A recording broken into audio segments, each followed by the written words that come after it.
So friends, एक बहुत बड़ा सवाल है। हम लोग एक वर्ड यूज करते हैं दो दो चीजों के लिए, है ना। कभी हम बोलते हैं माइंड, कभी हम बोलते हैं ब्रेन, है ना। और हमको लगता है यार ये माइंड और ब्रेन तो दोनों एक ही चीज है। यस, मगर माइंड और ब्रेन दोनों अलग चीज है।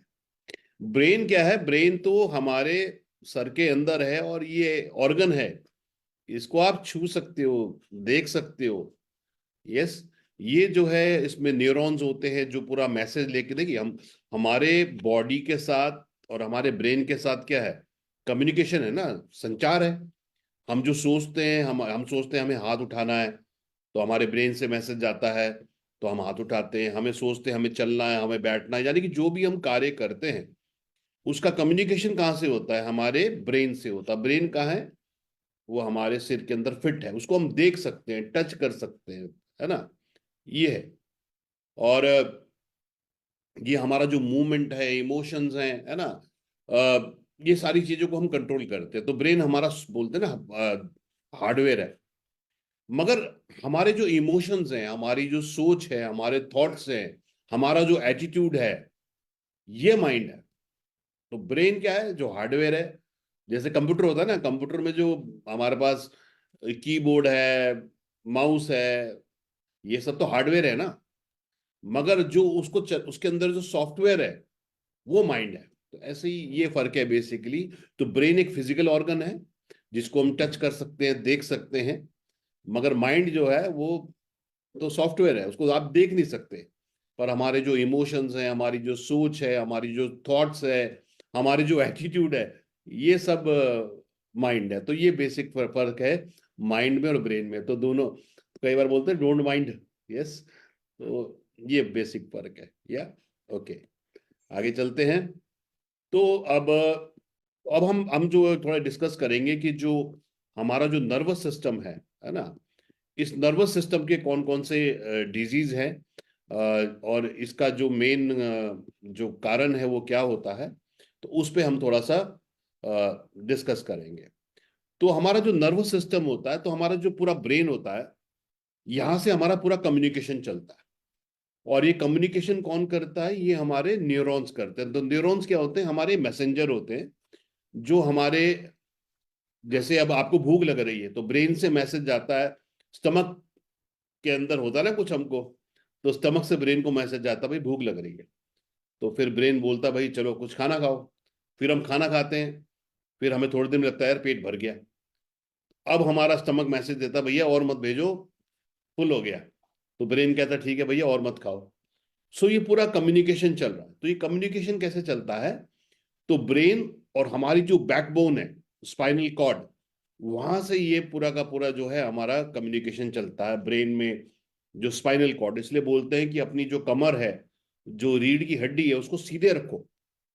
क्योंकि हमने कई बार बात करी कि सारे चक्रास भी हमारे वहीं पे हैं, सारे हमारे एनर्जी सेंटर्स भी वहीं पर है। और पूरा जो कम्युनिकेशन सिस्टम है हमारा, ब्रेन से लेके बॉडी तक पूरा, ये सारा का सारा जो है हमारा कम्युनिकेशन सिस्टम जो है, ये बैकबोन के थ्रू ही होता है। तो कई बार आपने देखा होगा ना, व्यक्ति को जब किसी को चोट लग जाती है, कमर में, रीढ़ की हड्डी में प्रॉब्लम हो जाती है, तो उनको पैरालिसिस हो जाता है। क्यों? क्योंकि जो कम्युनिकेशन है ब्रेन से और ऑर्गन तक का, वो कम्युनिकेशन टूट जाता है। तो इसलिए नर्वस सिस्टम जो है हमारा, इसमें जो नसें हैं जारी हमारी, वो ऊपर से बैकबोन से नीचे आती हैं, और फिर बैकबोन से वो पूरी की पूरी सब जगह वो बेसिकली फैल जाती हैं। तो ये बेसिक कंसेप्ट है इसके अंदर फ्रेंड। ओके, तो जैसे मैंने नर्वस सिस्टम आपको बताया कि इस तरह से हमारे ब्रेन से लेके बीच में स्पाइनल कॉर्ड है जो हमारी रीढ़ की हड्डी है, और फिर ये पूरा नसों का जाल चल रहा है। तो ये पूरा कम्युनिकेशन सिस्टम हमारा है। तो बेसिकली जो नर्वस सिस्टम है पूरा, वो इस तरीके से हमारा जो मैसेज ब्रेन से पूरी बॉडी के अंदर जा रहा है, वो हमारे जो है नर्वस सिस्टम की तरफ से जाता है। अब जो ब्रेन और नर्वस सिस्टम की जो प्रॉब्लम्स हैं, इनको डिमिनेशिया बोलते हैं। डिमिनेशिया एक वर्ड है जो नसों की और इन ब्रेन की प्रॉब्लम्स को डिमिनेशिया बोलते हैं। यस, जैसे सही से सोच ना पाना, भूल जाना, बेसिक काम जो हमारे रोजमर्रा के कोई व्यक्ति नहीं कर पाता, है ना, जो चीजें बहुत इजी लगती है हमको, व्यक्ति को कंफ्यूजन रहना, है ना, घर का रास्ता भूल गया व्यक्ति, और जो नॉर्मल से काम होते हैं अपना, भाई कोई ड्राइविंग करना, है ना, चीजों को बनाना, तो ये सारा डिमेंशिया, यानी कि जब आपके ब्रेन और नर्वस सिस्टम में प्रॉब्लम होती है तो उससे जो रोग उत्पन्न होते हैं उनको डिमेंशिया बोलते हैं बेसिकली, इकट्ठा एक तरीके से। तो एक आपने देखा होगा पार्किंसन, एक वर्ड सुना होगा। पार्किंसन क्या है? व्यक्ति का जब उसका नर्वस सिस्टम में प्रॉब्लम हो जाती है। नर्वस सिस्टम मतलब जो नसें हैं उसमें अगर प्रॉब्लम हो गई है, तो बोलते हैं जो डोपामाइन एक जो है केमिकल होता है बॉडी के अंदर, वो जब बनना कम हो जाता है तो ये होती है। तो इससे क्या होता है कि हमारा जो हमारी जो मसल्स है उस पर कंट्रोल जो है व्यक्ति का कम हो जाता है। तो इससे क्या होता है, जैसे आप एक पिक्चर देख रहे हैं तो व्यक्ति थोड़ा झुक के चलता है, चेहरे पे उसके कंट्रोल नहीं रहता, उसके जो फेशियल एक्सप्रेशन है उस पर कंट्रोल नहीं रहता है ना, थोड़ा सा कंपन, पैरों में कंपन हो जाता है। तो यानी कि जो ब्रेन का मसल से कंट्रोल जो है वो कमजोर हो जाना, तो फिर चलने में और ये सब चीजों में व्यक्ति को दिक्कत होती है। हाथों में कंपन हो रहा है उसको, कमर थोड़ी झुक जा रही है उसकी, या चेहरे पे कंट्रोल नहीं उसका हो रहा है ना, थोड़ा आगे झुक के कर रहा है, हाथ कांपने लग रहे हैं, मुट्ठी मुड़ने लग जा रही है। तो ये सारा सारा जो है ये पार्किंसन डिजीज के सिम्टम होते हैं बेसिकली। और एक डिजीज होता है, तो पार्किंसन क्या है? जब आपका बॉडी पे मसल्स पे कंट्रोल कम हो रहा है, वो पार्किंसन है। अल्जाइमर क्या है? जो जैसे याददाश्त कमजोर हो जाना, सही से कम्युनिकेट नहीं कर पाना, बातचीत नहीं कर पाना, कोई प्लानिंग नहीं कर पाना, तो फिजिकल कंट्रोल जो है वो है आपका पार्किंसन। मगर जो मेंटल कंट्रोल छूट रहा है, मूड स्विंग्स हो रहे हैं, कोई काम नहीं कर पा रहे हैं, सोचना नहीं पा रहे हैं, है ना, और तो मेंटल जो चैलेंजेस इकट्ठे हो रहे हैं, ब्रेन ठीक से काम नहीं कर पा रहा, डिसीजन नहीं ले पा रहा, वो एल्जाइमर है। तो दोनों में फर्क, और इस दोनों सबको मिला के डिमेंशिया बोलते हैं। तो डिमेंशिया क्या है? नर्वस सिस्टम और ब्रेन की प्रॉब्लम्स, जो फिजिकल कंट्रोल छूट रहा है मसल्स के ऊपर, चलने फिरने के ऊपर, पोस्चर के ऊपर, वो आपका जो है पार्किंसन है। और जो मेंटल वीकनेस हो रही है, मेंटल वीकनेस मतलब बातचीत नहीं कर पाना, याददाश्त कर जाना, बार बार भूल जाना, है ना, ये तो मूड स्विंग्स हो जाना, ये सारे जो है ये है अल्जाइमर डिजीज। तो ये बेसिक फर्क है दोनों के अंदर। अल्जाइमर डिजीज क्यों होता है? जैसे उम्र बढ़ती है तो ब्रेन के सेल्स वीक हो जाते हैं, है ना, जो नसें ऑक्सीजन लेके जा रही हैं वो कमजोर हो जाती हैं, जो ब्लड लेके जा रही हैं वो कमजोर हो जाती हैं। तो फिर ब्रेन में जो है सही से फ्लो नहीं होता, और जिससे जो न्यूरॉन्स हैं जो कम्युनिकेट करते हैं और जो ब्रेन के सेल्स हैं वो डैमेज हो जाते हैं। तो फिर थोड़ा ब्रेन का साइज सिकुड़ जाता है और व्यक्ति को ये सोचने समझने, एक्शन लेने की जो है प्रॉब्लम उसको हो जाती है।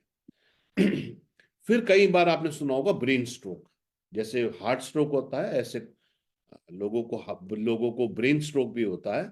तो क्या होता है कि जब ब्रेन में किसी कारणवश ब्लड नहीं पहुंच पाता, यस, और जब ब्रेन में ब्लड नहीं पहुंच पाता तो क्या होता है कि उसकी जो है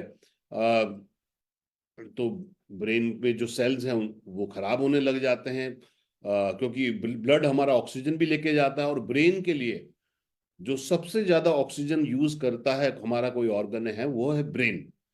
तो जब ब्लड वहां नहीं पहुंच पाता तो ऑक्सीजन भी नहीं पहुंच पाती, जिसके कारण ब्रेन के सेल्स डैमेज होने लग जाते हैं और फिर रिकवर नहीं हो पाते। और आप देखते हैं कि जब ब्रेन तो सब जगह से कंट्रोल हुआ है, ब्रेन से तो सब ऑर्गन कंट्रोल हुए हैं, अब वो ब्रेन के कौन से साइड को उसने डैमेज कर दिया उसके हिसाब से प्रॉब्लम हो जाती है।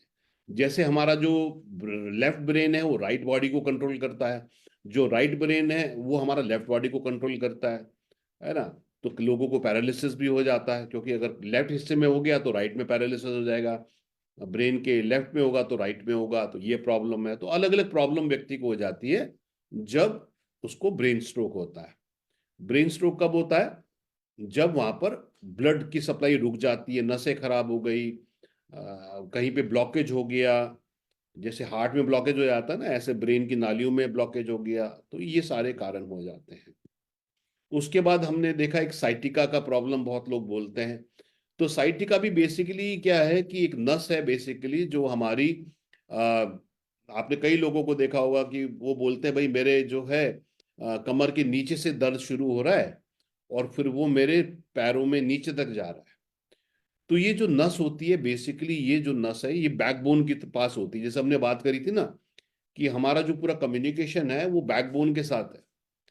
अब अगर वो नस किसी कारण दब जाती है तो फिर आप देख ही रहे हैं, अगर ये पिक्चर आपको क्लियर दिख रही है तो वो नस क्योंकि ऊपर से नीचे तक जा रही है तो व्यक्ति को ऊपर से नीचे तक उसको पैरों में पेन नजर आता है, या तो इसको सही साइटिक नर्व होती है, इसलिए इसको प्रॉब्लम को बोलते हैं साइटिका।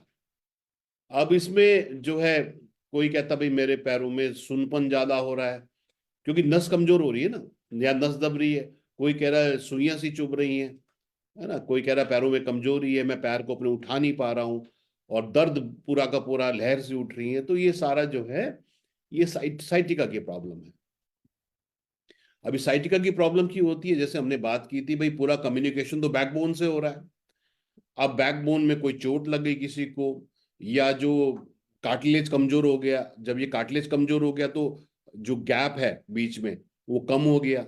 जब गैप गैप कम हो गया तो फिर वो नस दब गई तो वो साइटिका का पेन हो रहा है ना। ऑस्टियोआर्थराइटिस है, कमर में कोई चोट लग गई, या कई बार बोलते हैं ना जो बीच में आपको दिख रहे हैं डिस्क है, उन दोनों के बीच में आपने देखा वो डिस्क है, तो कई लोग बोलते हैं स्लिप डिस्क हो गया, या डिस्क जो है घिस गई तो फिर वो नस दब रही है। तो ये सारे जो है फिर इसकी वजह से फिर वो नसों की प्रॉब्लम होती है, तो जिसको हम साइटिका बोलते हैं। तो आज हमने बात करी ब्रेन और माइंड में क्या फर्क है, नंबर वन। फिर हमने बात करी भाई जो है कौन कौन से डिजीज हमने बात करी। हमने बोला पार्किंसन। पार्किंसन क्या है, जब माइंड का मसल्स पे मूवमेंट पे कंट्रोल नहीं हो पा रहा है, वो पार्किंसन है। जब भूल जा रहे हैं याद नहीं हो रहा है, रूटीन काम नहीं होते, जैसे कई लोगों को अल्जाइमर हो जाता है ना, वो क्या करते हैं घर से निकल जाते हैं, घर से निकल जाएंगे फिर उनको घर से वापसी का रास्ता नहीं मिलता, है ना। तो बहुत कंफ्यूज से रहते हैं, तो उनके फैमिली वाले भी बहुत परेशान हो जाते हैं। ये काफी दिक्कत हो जाती है, इसके अंदर व्यक्ति को ना संभालना मुश्किल हो जाता है। और फिर हमने ब्रेन स्ट्रोक की बात करी कि भाई अगर नसों में रक्त ठीक से न जाए, ऑक्सीजन ब्रेन तक ना पहुंचे तो फिर ब्रेन स्ट्रोक हो जाता है। और हमने साइटिका की बात करी जो नस होती है, और किसी ये होती तो नस जो है हमारे बैकबोन से नीचे तक है, मगर इसकी मेन प्रॉब्लम होती है डिस्क हमारी बैकबोन के अंदर। दर्द तो पैरों में होता है नीचे, मगर मेन प्रॉब्लम होती है कमर कमर में। ये बेसिक कंसेप्ट है इसका। तो अब हमने ये प्रॉब्लम की बात करी, तो अब हम बात करेंगे सॉल्यूशन क्या है। तो वीएलसीसी वेल साइंस में बहुत सारे सप्लीमेंट्स हैं जो अलग अलग ऑर्गन के लिए हैं। जैसे हमारी जो यूएसपी यही है कि हमारे प्रोडक्ट ऑर्गन स्पेसिफिक है, यानी कि अलग ऑर्गन के लिए अलग प्रोडक्ट बात करें। जब हम ब्रेन हेल्थ की बात कर रहे हैं, नर्वस सिस्टम की बात कर रहे हैं, तो फिर हमारे पास उसके लिए स्पेसिफिक प्रोडक्ट्स हैं यहाँ पे, ये है। और ये आयुर्वेदा बेस्ड है, नंबर वन। नंबर दो, ये पॉली हर्बल है, यानी कि हम यहाँ पे मल्टीपल हर्ब यूज करते हैं। हम एक जड़ी बूटी नहीं, 5 7 8 10 ये जड़ी बूटी को यूज करके एक सिंगल टैबलेट या कैप्सूल बनाते हैं जिसमें सारे वो गुण होते हैं। और ये आयुर्वेदा में बनते हैं, और ये pesticide steroid heavy metal free होते हैं, और सरकार द्वारा मान्यता प्राप्त, या तो WHO GMP सर्टिफाइड प्लांट में बनते हैं, या तो ये आयुर्वेदा लाइसेंस बनते हैं, डाइटरी सप्लीमेंट लाइसेंस बनते हैं एज सरकार के द्वारा। तो हमारे प्योर हैं, सेफ और एफिशिएंट है। तो हमने बात करी थी कि भाई जब अगर किसी को जो है भूलने की बीमारी हो रही है, याददाश्त कमजोर हो रही है, ब्रेन की नसें कमजोर हो रही हैं, बॉडी माइंड कंट्रोल छूट रहा है, तो हमें ऐसी जड़ी बूटियां यूज करनी है जो माइंड को, जो ब्रेन को, माइंड को, नर्वस सिस्टम को स्ट्रांग करे। और इसमें एक बहुत ही अच्छा सप्लीमेंट हमारा है ब्रेन हेल्थ, क्योंकि इसमें है ब्रह्मी। ब्रह्मी आप जानते हैं इसमें बैकोसाइड्स होते हैं जो ब्रेन के लिए बहुत अच्छा होते हैं, नर्वस सिस्टम को अच्छा करते हैं। शंखपुष्पी, शंखपुष्पी जो है तनाव दूर करती है, ब्रेन के लिए बहुत अच्छी है, नसों के लिए बहुत अच्छी है। वच्छा, अभी तो बहुत सारी एलोपैथी कंपनीज ने भी वच्छा को न्यूट्रासिटिकल के रूप में लॉन्च कर दिया है। ये भी बहुत अच्छा है ब्रेन के लिए, ब्रेन की हेल्थ के लिए, कम्युनिकेशन के लिए, नर्वस सिस्टम के लिए। अश्वगंधा जैसे हम जाते हैं तनाव दूर करते हैं। एलोवेरा नरिश करता है, मॉइस्चराइज करता है। ब्लैक पेपर, काली मिर्च, कैमोमाइल जो फूल होता है, ये तनाव को दूर करता है। क्योंकि जब तनाव कम होता है तो फोकस अच्छा होता है, कंसंट्रेशन अच्छी होती है। जब व्यक्ति को तनाव ज्यादा होता है तो उसका कंसंट्रेशन वीक होता है। और जब तनाव ज्यादा होता है तो तभी तो आपने देखा ना, लोगों को जब हाई बीपी हो, तनाव बढ़ता है तो बीपी बढ़ जाता है। और बीपी बढ़ता है तो वो नसें जो है ब्रेन को जो ब्लड लेके जा रही हैं वो फट जाती हैं, तो ब्रेन स्ट्रोक हो जाता है। तो कैमोमाइल है, अश्वगंधा है, ये सारी जो जड़ी बूटियां हैं, ये तनाव को भी दूर करने में मदद करती है। और जिंको बिलोबा एक चाइनीज हर्ब है, ये भी ब्रेन के लिए, नर्वस सिस्टम के लिए बहुत ही अच्छा है। सो 8 इंपॉर्टेंट हर्ब्स एक टैबलेट के अंदर है। आप खुद सोच सकते हैं, इनके सबके अपने गुण हैं। तो बहुत ही बेहतरीन ये प्रोडक्ट काम करता है। तो ये आज के जीवन में तनाव भी सबके पास है, ये है। और विशेषकर आपने बहुत लोगों को देखा अगर जब वो सीनियर सिटीजन हो जाता है तो उनकी ये नसें सिकुड़ने लग जाती हैं, बहुत सारी दिक्कतें होती हैं। तो इसलिए फ्रेंड्स, ब्रेन हेल्थ सबको लेना चाहिए। और साल में कम से कम 3 महीने का कोर्स तो जरूर करें, ताकि क्योंकि हार्डवेयर और सॉफ्टवेयर तो वहीं से चल रहा है, बहुत इंपॉर्टेंट प्रोडक्ट है हमारा ये। उसके बाद बच्चों के लिए एक्टिव आईक्यू है हमारे पास। सेम कंसेप्ट है, नर्वस सिस्टम के लिए, ब्रेन के लिए, मेमोरी के लिए, कंसंट्रेशन के लिए, फोकस के लिए, रीजनिंग के लिए। क्योंकि आजकल के बच्चों में बहुत स्ट्रेस है, पढ़ाई का बहुत स्ट्रेस है। और आजकल बच्चे को वो स्कूल से आता है, फिर ट्यूशन जाता है, फिर वो गिटार सीखने जाता है, फिर वो ताइक्वांडो सीखने जाता है, फिर उसकी एक्स्ट्रा क्लास होती है, फिर वो इंजीनियरिंग की तैयारी कर रहा है ना। तो दुनिया भर का तनाव बच्चे पे रहता है। और कई बच्चे उससे कोप अप भी नहीं कर पाते हैं। इसलिए एक्टिव आईक्यू जो है, ये बहुत ही बेहतरीन सप्लीमेंट है। इसमें भी ब्रह्मी, जल ब्रह्मी, शंखपुष्पी, गिलोय, तुलसी, बच्चा, ये हैं। तो इसमें जैसे 5-6 हर्ब्स हैं, ब्रेन हेल्थ में 8 हर्ब्स हैं। तो दोनों में से बच्चों को तो आप 8 से 12 साल के बच्चों को एक्टिव आईक्यू दीजिए, और बड़े लोग एक्टिव आईक्यू भी ले सकते हैं, ब्रेन हेल्थ भी ले सकते हैं। और जिनको माइग्रेन की प्रॉब्लम है ना, आधे सिर में दर्द रहता है, तनाव है, नींद न आना, डिप्रेशन, एंग्जाइटी, हाथों में कंपन, जो हमने बात की थी ना कि भाई नसों पे और मसल्स पे कंट्रोल छूट रहा है, तो ये सब जड़ी बूटियां बहुत बेहतरीन है। आयुर्वेद में इनको मेद रसायना बोलते हैं, जो मेद को बढ़ाते हैं, बुद्धि को बढ़ाते हैं। तो बहुत ही बढ़िया कंसेप्ट है फ्रेंड्स।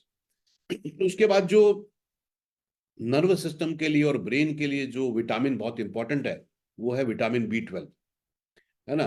तो क्योंकि ये नर्वस सिस्टम के लिए जो है बहुत ही इंपॉर्टेंट होता है, तो विटामिन B12 की कमी, और विशेषकर जो लोग प्योर वेजिटेरियन होते हैं उनमें विटामिन B12 की कमी बहुत होती है। और ये भी जो है अल्जाइमर डिसीज, डिमेंशिया, नींद ना आना, डिप्रेशन, एंग्जाइटी, ये सारी प्रॉब्लम के लिए तो बहुत अच्छा कॉम्बिनेशन क्या बनता है कि आप ब्रेन हेल्थ और विटामिन B12 अगर आप किसी को देते हैं, तो दोनों तरीके से ये नर्वस सिस्टम की प्रॉब्लम को और ब्रेन की प्रॉब्लम को हम एड्रेस कर पाते हैं। तो ये बहुत ही अच्छा कॉम्बिनेशन है। अगर आप दोनों दोनों या तो एक्टिव आईक्यू दें या ब्रेन हेल्थ दें, दोनों देने की जरूरत नहीं है, क्योंकि दोनों में काफी हर्ब्स कॉमन भी है। मगर उनके साथ आप विटामिन B12 को ऐड कर सकते हैं। ये कॉम्बिनेशन अच्छा रहेगा। उसके बाद हमने बात करी थी फ्रेंड्स की हमारा जो ब्रेन है वो करीब 70% ऑक्सीजन का उपयोग करता है। और हमने जाना कि जब ऑक्सीजन जहां पर ज्यादा होती है तो वहां पे फ्री रेडिकल भी बनते हैं, ऑक्सीडेटिव डैमेज भी होता है। अब ब्रेन क्योंकि ऑक्सीजन का सबसे ज्यादा उपयोग कर रहा है, तो इसलिए ब्रेन में फ्री रेडिकल डैमेज जो है, ऑक्सीडेटिव डैमेज जो है, बहुत ही ज्यादा होता है। इसलिए एंटीऑक्सीडेंट्स पर्याप्त मात्रा में लेने बहुत जरूरी हैं। और एंटीऑक्सीडेंट क्या करते हैं, जो डैमेज करने वाले ऑक्सीजन के कण होते हैं इनको न्यूट्रलाइज करते हैं। जैसे आप लोहे को बाहर छोड़ दो, जंग खा जाता है, सेब को काटो काला पड़ जाता है, क्योंकि वो ऑक्सीडाइज हो जाता है। इसी प्रकार से भी ह्यूमन बॉडी में जो है, सांस के दौरान ऑक्सीजन जाती है और आयन होता है ब्लड में, तो यहाँ पर भी आयन ऑक्साइड बनता है, ऑक्सीडाइज होता है। इसलिए फ्रेंड्स, अब आयुर्वेद बोलता है हमको 4-5 तरह के फल सब्जी रोज खाने चाहिए, क्योंकि फल सब्जियों में विटामिन ए होता है जो एंटीऑक्सीडेंट है, विटामिन सी होता है जो एंटीऑक्सीडेंट है, कुछ फैट सॉल्युबल विटामिन होते हैं, एंटीऑक्सीडेंट होते हैं, जैसे विटामिन ई है। मगर आज की जीवन शैली में हम लोग फल सब्जियां कम खाते हैं, जिसके कारण एंटीऑक्सीडेंट कम है। तो इसलिए अच्छी इम्यूनिटी के लिए, अच्छी ब्रेन हेल्थ के लिए मैक्सोरेक बहुत अच्छा प्रोडक्ट है, क्योंकि इसमें हल्दी से करक्यूमिन है। हल्दी के अंदर एक पदार्थ होता है करक्यूमिन, जो एंटीऑक्सीडेंट होता है, जो स्वेलिंग दूर करता है, जो धमनियों में प्लाक फॉर्मेशन, हमने बात करी ना कि अगर धमनियों में प्लाक जमा हो तो ब्रेन स्ट्रोक, हार्ट स्ट्रोक होने के चांस बढ़ जाते हैं। तो हल्दी में करक्यूमिन इसको भी बहुत अच्छा करता है। आंवला एंटीऑक्सीडेंट है, विटामिन सी का स्रोत है, रिजुविनेट करता है। अनार एलर्जिक एसिड है, हेमोग्लोबिन बढ़ाता है।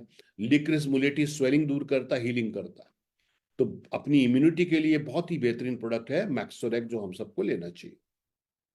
उसके बाद विटामिन मिनरल फ्रेंड्स, हमारे शरीर में बहुत सारी प्रणाली चल रही है, यस, और इन प्रणालियों को जो है चलाने के लिए विटामिन और मिनरल्स का बहुत सारा रोल है। हमारे बहुत सारे हार्मोन सेक्रेटिंग ग्लैंड्स होते हैं, है ना। जैसे जो यहाँ पर होता है पिट्यूटरी ग्लैंड, ये हार्मोन सेक्रेट करता है। जो हमारा थायराइड ग्लैंड होता है, ये थायरोक्सिन सेक्रेट करता है। जो हमारा पैंक्रियाज होता है वो इंसुलिन सेक्रेट करता है। जो हमारा लीवर है वो बाइल जूस सेक्रेट करता है। तो इस तरीके से हमारे शरीर में बहुत सारे हार्मोन्स, बहुत सारे केमिकल्स बनते हैं, या तो ये सारे चीजों को सुचारू रूप से चलाने के लिए विटामिन और मिनरल का रोल बहुत है। इनको माइक्रो न्यूट्रिएंट्स बोलते हैं, सूक्ष्म पोषक तत्व। और विटामिन और मिनरल जो है अब भोजन से मिलेंगे। अब इसमें क्या होता है कि बहुत सारे विटामिन जो होते हैं, एक तो हमारा भोजन इतना संतुलित नहीं है कि जिसमें सारी चीजें पूरी हो जाए, नंबर वन। दूसरा, बहुत सारे विटामिन जैसे बी कॉम्प्लेक्स है, विटामिन सी है, ये वाटर सॉल्युबल है, यानी कि बॉडी में स्टोर नहीं होते। आप बोले कि यार मैंने तो 2 4 5 दिन खा लिया, अब जरूरत नहीं, क्योंकि जब जितना एक्स्ट्रा होता है बॉडी से बाहर निकल जाता है। तो विटामिन मिनरल जो है इसलिए हमें रेगुलर लेना चाहिए। तो हमारे पास बहुत ही अच्छा विटामिन मिनरल है, जिसमें 30 तरह के विटामिन।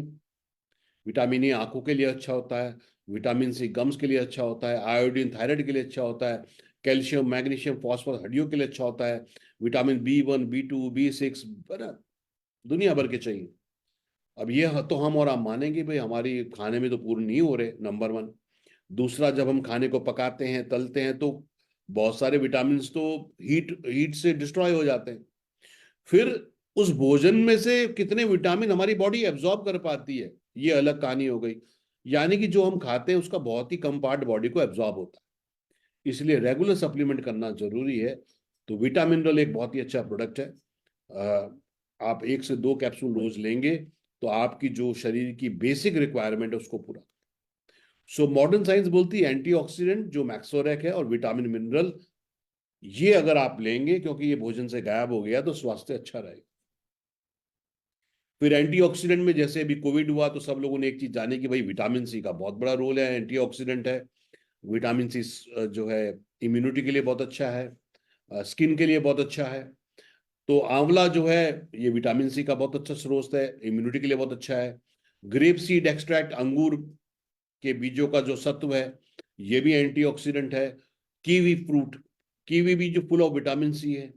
और जिंक भी इम्यूनिटी के लिए बहुत अच्छा है। तो ये बहुत ही अच्छा एफरवेसेंट टैबलेट है, मतलब आप पानी में डालिए और पानी में डिजोल्व हो जाएगा, अच्छे टेस्ट बनेगा इसका, और आपको करीब 1000 मिलीग्राम विटामिन सी के गुण आपको देगा।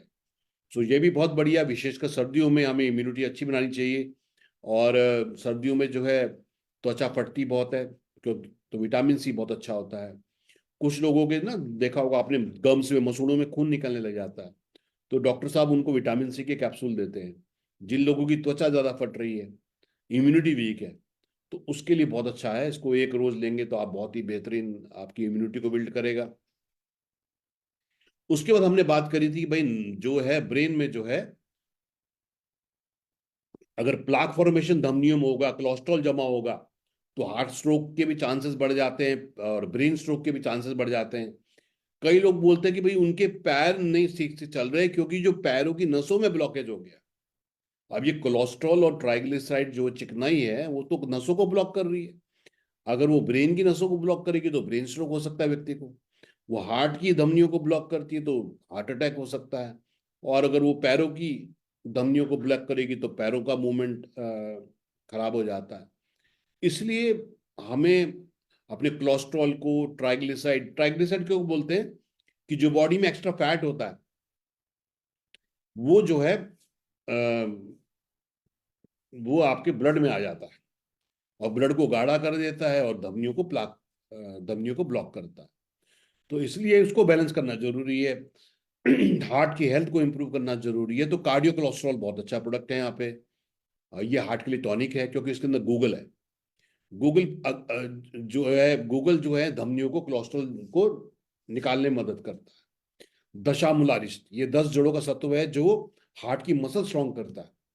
इसमें अर्जुन है, अर्जुन पेड़ की छाल आपने सुना होगा, हार्ट के लिए बहुत अच्छा होता है।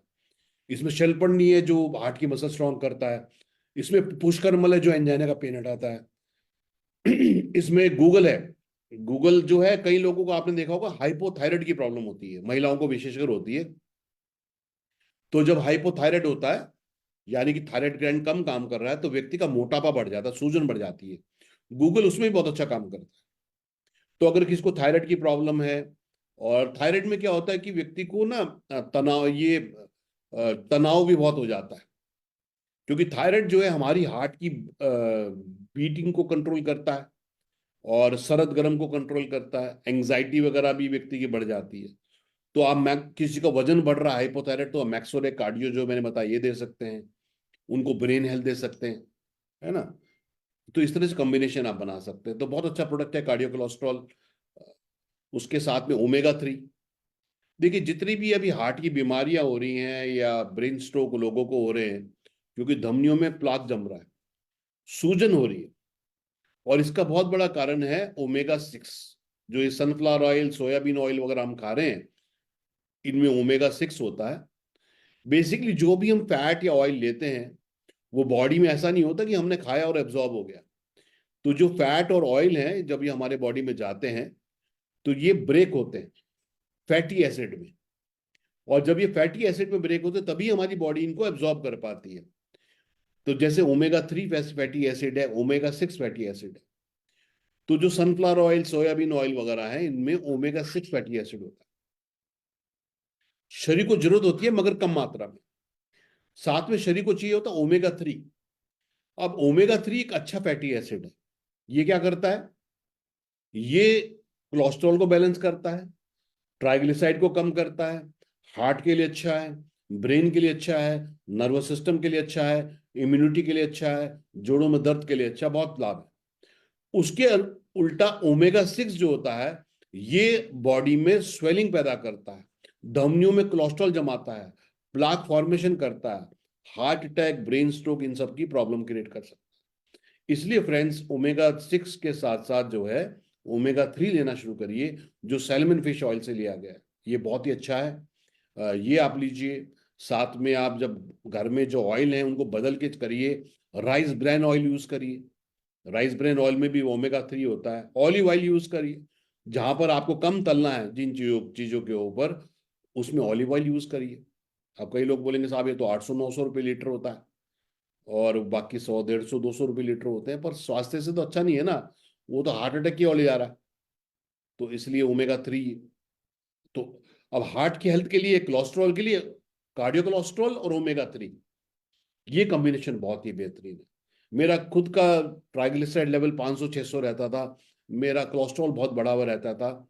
फिर मैंने जब कार्डियो कोलेस्ट्रॉल और ओमेगा 3 का कोर्स किया, अब मेरा बिल्कुल बैलेंस रहता है, बैलेंस रेंज के अंदर। तो बहुत ही अच्छा है, क्योंकि ये हार्ट के लिए बड़ी प्रॉब्लम कर सकते हैं। तो बहुत अच्छा कॉम्बिनेशन है।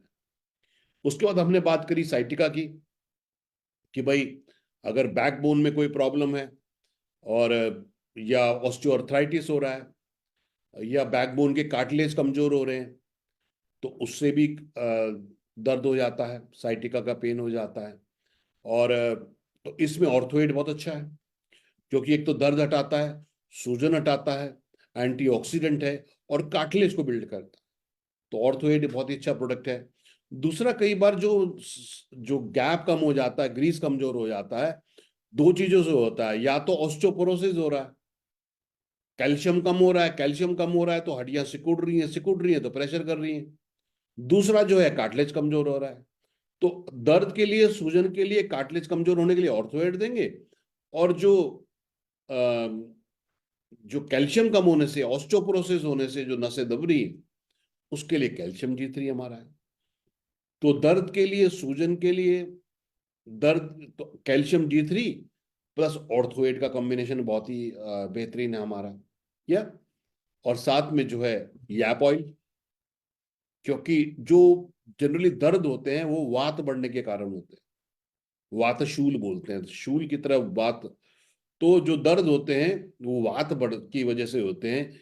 इसलिए जब हम ऑयल मसाज करते हैं तो वात कम होता है, क्योंकि ऑयल मसाज से कफा बढ़ता है, तो जब कफ बढ़ता है तो वात कम होता है। तो इसलिए सबको जो है, जैसे हम देखते हैं छोटे बच्चों को तो सब लोग मसाज करते हैं, बाद में सब लोग भूल जाते हैं। बच्चों के लिए तो सबको अच्छा लगता है कि भाई मसाज करना चाहिए ऑयल से, उसकी मसल्स टोन होती हैं, उसकी हड्डियां मजबूत होती हैं। और जब बच्चों की होती है तो बड़ों की भी होंगी।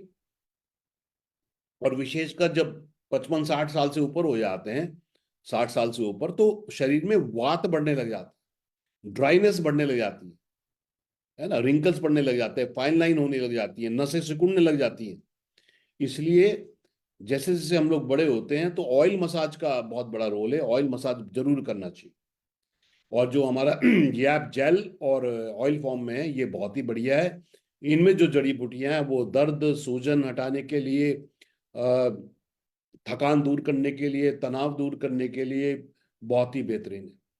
तो ये फ्रेंड्स हमारे आज के प्रोडक्ट्स थे, जो हमारा आज का टॉपिक था, ब्रेन और नर्वस सिस्टम।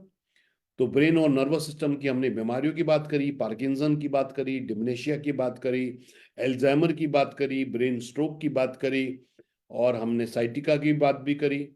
और फिर हमने प्रोडक्ट की बात करी कि भाई मैक्सोर एंटीऑक्सीडेंट लेना जरूरी है। जो मैक्सोरेक है, विटामिन मिनरल है, या फिर हमारा जो है एफरवेसिन टैबलेट है। फिर हमने बात करी भाई धमनियों में कोलेस्ट्रॉल वगैरह ठीक रहना चाहिए, धमनियों में ब्लॉकेज नहीं होना चाहिए, तो हमने बात करी कार्डियो कोलेस्ट्रॉल और ओमेगा 3 की। फिर हमने बात करी कि भाई साइटिका का पेन हो जाता है या बॉडी में कहीं भी अर्थराइटिस हो रहा है, तो यैप ऑयल की बात करी, कैल्शियम D3 की बात करी हमने, और हमने बात करी ऑर्थोएड की। और ब्रेन और नर्वस सिस्टम, जैसे आपने कई बड़े लोगों को देखा होगा, उनके हाथों में कंपन शुरू हो जाता है ऐसे ना, बिल्कुल नसें कमजोर हो जाती हैं, तो हमने बात करी ब्रेन हेल्थ है, विटामिन B12 है, ये कम्बिनेशन की। तो इस तरीके से फ्रेंड्स हम कम्बिनेशन दे सकते हैं और हमें बहुत ही बेहतरीन रिजल्ट इनके मिलते हैं। तो जैसा कारण वैसा ही निवारण और वैसा ही सॉल्यूशन हमको देना चाहिए। सो आज का सेशन यही है। किसी का कोई सवाल है, कुछ आप जानना चाहते हैं तो आप पूछ सकते हैं फ्रेंड्स। कोई भी सवाल आपके मन में हो तो आप हैंड रेस करके पूछ सकते हैं।